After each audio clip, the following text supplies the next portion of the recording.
ဘာနဲ့တဲ့အချိန်မှမဟုတ်ဘူးကျွန်တော်တို့အစင်မပြေတဲ့စိတ်ညစ်နေတဲ့အချိန်တွေချင်း music ကနည်းနည်းမြူးတဲ့ပုံစံမျိုးဖြစ်နေပြီမဲ့စာသားတွေကတော့လွန်တဲ့ဘက်ကိုရောက်သူ့အတန်ထဲမှာနောင်တတန်တက်တက်လေးပါနေတာပေါ့စိတ်ထဲမှာကျွန်တော်တို့လုံးဝခံစားမှုတစ်စုံတစ်ခုရစေတယ်ဖော်ပြချင်တဲ့တယောက်တည်းအထီးကျက်နေတဲ့ပုံစံမျိုးလဲပေါက်တယ်ပေါ့နော်အားလုံးပဲမင်္ဂလာပါ Genius Guide Channel ကနေကြိုဆိုလိုက်ပါတယ်ဒီနေ့ reaction လုပ်ပေးချင်တဲ့သချင်းကတော့စီသူရဲ့အိမ်ကိုပြန်ဖြစ်ရင်ဆိုတဲ့သချင်းဖြစ်ပါတယ်ဒီသချင်းရဲ့နာမည်ကိုကျွန်တော်ကြားလိုက်တာနဲ့တစုံတစ်ခုကိုတတိယနေမယ်တစုံတစ်ခုကိုလွှမ်းဆွနေမယ်ဆိုတာသိကြပါတယ်အိမ်ဆိုတဲ့စကားလုံးကလူတိုင်းအတွက်အရန်ကိုလေးနေတဲ့စကားတစ်လုံးဖြစ်တယ်ဆိုတာလူတိုင်းလက်ခံမယ်လို့ကျွန်တော်ထင်ပါတယ်ဒီသချင်းထဲမှာစီသူကအိမ်ကိုဘယ်လိုလွှမ်းတဲ့အကြောင်းတွေဖွဲ့တည်ထားပြီးတော့သူ့ရဲ့အတိတ်အကြောင်းတွေဘယ်လိုဖွဲ့တည်ထားလဲဆိုတာကိုကျွန်တော်တူတူ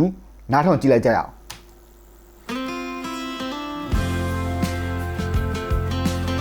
အိမ်ကိုပြန်ဖြစ်ရင် compose and recorded by Sidhu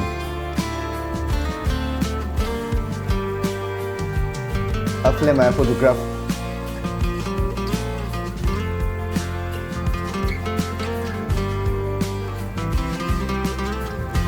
ဒီသချင်း intro လေးကိုပဲကျွန်တော်နားထောင်လိုက်ရင်ပဲတစုံတစ်ခုကိုကျွန်တော်တို့လွမ်းနေမှာသိကြတယ်ဒီသချင်းကိုကျွန်တော်တို့ငကြက်နဲ့သိကြနားထောင်ပြီးတော့သူ intro နောက်က backing lead ပဲပြောရမလားအဲ့ lead ရဲ့တုံးရတဲ့ effect နဲ့သူတီးထားတဲ့ပုံစံနဲ့ကတကယ်ဟိုအတိတ်ကိုကျွန်တော်တို့ဆွဲခေါ်သွားနိုင်တယ် melody မျိုး backing မျိုးကျွန်တော်ရတာပေါ့နော်ဆိုတော့ဆက်သွားမှာ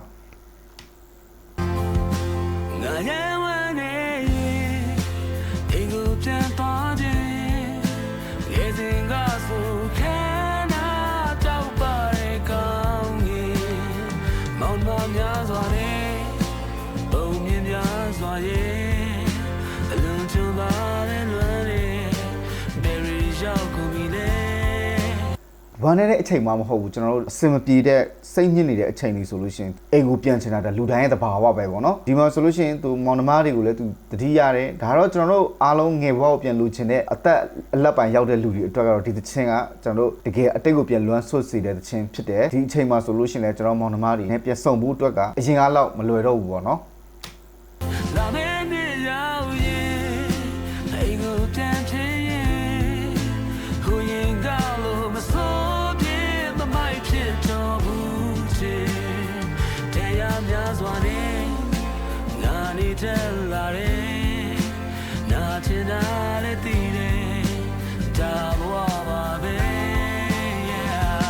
နောက်နေ့ကြလို့ရှိရင်ကျွန်တော်အိမ်ကိုပြန်မယ်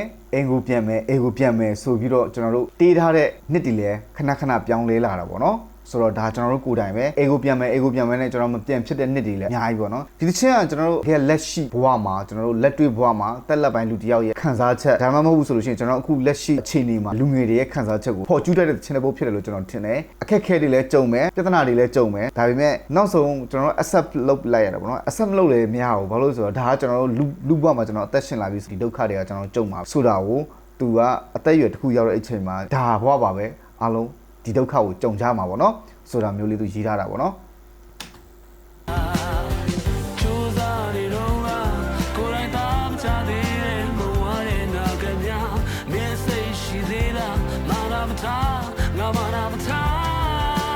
စူးစမ်းတဲ့အချိန်မှာပေါ့နော်အနာဂတ်တွေကမသိကြဘူးဒါသိကြရဲကျွန်တော်တို့စပြီးတော့ခြေလမ်းစလန်းနေတဲ့လူငယ်တွေမှာဆိုလို့ရှိရင်လည်းဒီလိုအခက်အခဲတွေအများကြီးရှိတယ်မနေ့ဖြန်ဘာဖြစ်မလဲဆိုတာထက်မနေ့ဖြန်အဆင်ပြေပါမလားဆိုတဲ့ဟာမျိုးနောက်ပြီးတော့ကိုဖြစ်ချင်တဲ့ပန်းနိုင်ကဘာလဲပန်းနိုင်ပြောင်းနေတဲ့အချိန်အခါမျိုးမှာဆိုလို့ရှိရင်သူလည်းတူပဲကြုံရတယ်အဲ့ဒီအတွက်သူမာနမထားဘူးဆိုတဲ့ပုံစံမျိုးလေးပေါ့နော်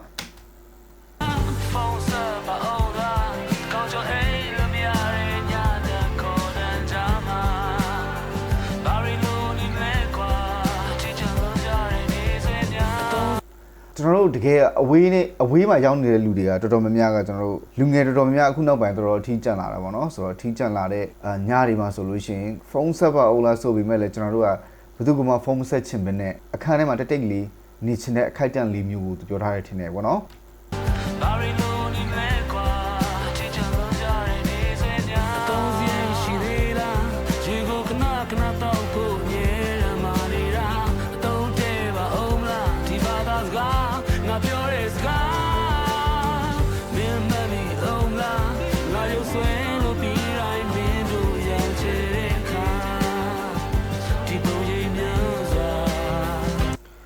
ဆိုသွားတော့အများကြီးပဲပေါ့နော်အသုံးစိတ်ရှိသေးလားဆိုတာပုံစံမျိုးကတော့ကျွန်တော်တို့အားလုံးရှင်းလေးပါပဲအဝေးနေရာမှာရောက်နေတဲ့အဝေးတစ်နေရာမှာရောက်နေတဲ့ကျွန်တော်တို့ပညာရှာတာပဲဖြစ်တာအောင်မအလုပ်တက်လုပ်တာပဲဖြစ်အဲ့ဒီအချိန်မှာ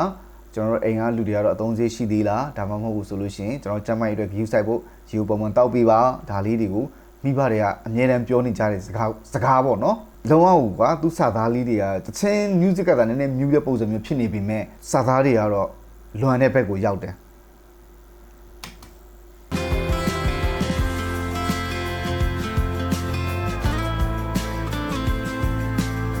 တွေ့လား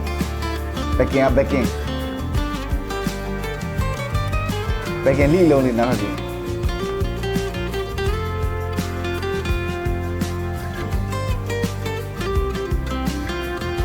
အိမ်ကိုမပြန်ဖြစ်သေးတဲ့သားတစ်ယောက်ရဲ့ခံစားမှုလို့ကျွန်တော်ထင်တယ်ပေါ့နော်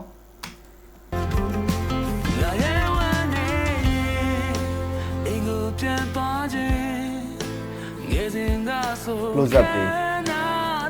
wide shot တွေ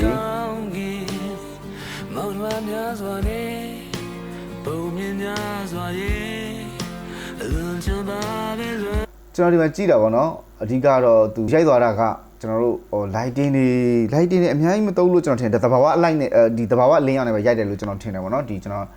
video point of view နဲ့ကြည့်မယ်ဆိုလို့ရှိရင်တဘာဝလင်းရောက်နေပဲရိုက်တယ်လို့ကျွန်တော်ထင်တယ် fiction မဟုတ်ဘူးပေါ့နော်ကျွန်တော်တို့တကယ်ဟိုဒီအရှိတန်ရတဲ့ပုံစံမျိုးလေးပဲသူရိုက်သွားတယ်လို့ကျွန်တော်ထင်တယ်ပေါ့နော်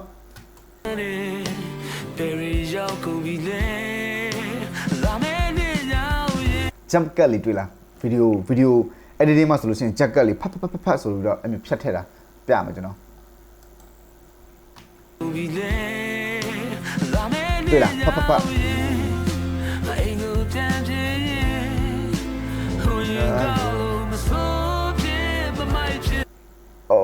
ဘေးကဘယ်လိုပြောမလဲတချင်းပဲဆိုတာမဟုတ်ဘူးကွာသိတယ်ဟုတ်လား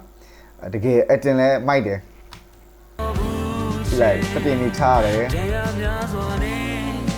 နောက်ပြီးဒီမှာရိုက်သွားတဲ့ shot ကဒါ video point of view ကနေကြည့်မယ်ဆိုဒီရိုက်သွားတဲ့ shot ကသူယူလာတဲ့ angle က negative space ဒီမှာပါနေတဲ့ main actor ပေါ့နော် main actor ကိုသူကလုံးဝအကြက်ပဲကိုထည့်တယ်အကြက်ပဲလဲဆိုတာဒီဘက် channel သူထည့်ထားတယ်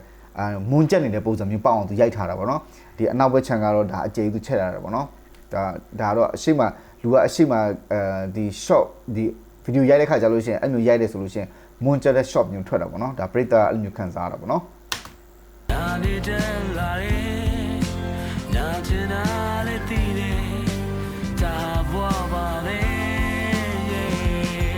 establish shot ပဲကျွန်တော်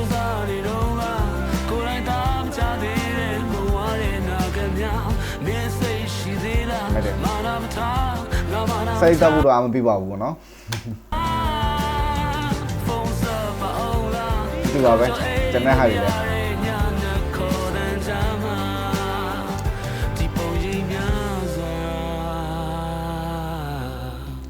ကျွန်တော်အရင်ဆက်လိုက်တောက်တော့ဆိုလို့ရှိရင်လည်းအဲ့လိုပဲပေါ့နော်ကျွန်တော်တအားစိတ်ညစ်နေတဲ့အချိန်မျိုးဆိုလို့ရှိရင်ဆက်လိုက်ပူတောက်ဖြစ်တယ်ကျွန်တော်တောက်လိုက်တဲ့ဆက်လိုက်တွေနဲ့ပေါ့နော်ဒီဆက်လိုက်တောက်လိုက်တာနဲ့ပြန်ပြီးတော့ရှူထုတ်လိုက်တာကကျွန်တော်စိတ်သက်သာရစီတယ်လို့အရင်ကကျွန်တော်ထင်ခဲ့ဘူးတော့ပေါ့နော်ဆိုတော့နောက်ပိုင်းမှာတော့ကျွန်တော်ဆက်လိုက်မတောက်တော့ပါကျွန်တော်အကလုံးနားလိုက်ပါပြီကျွန်တော်စိတ်ညစ်ပါလို့လဲချင်းနာထောင်တယ်ဖျားရှိခိုးတယ်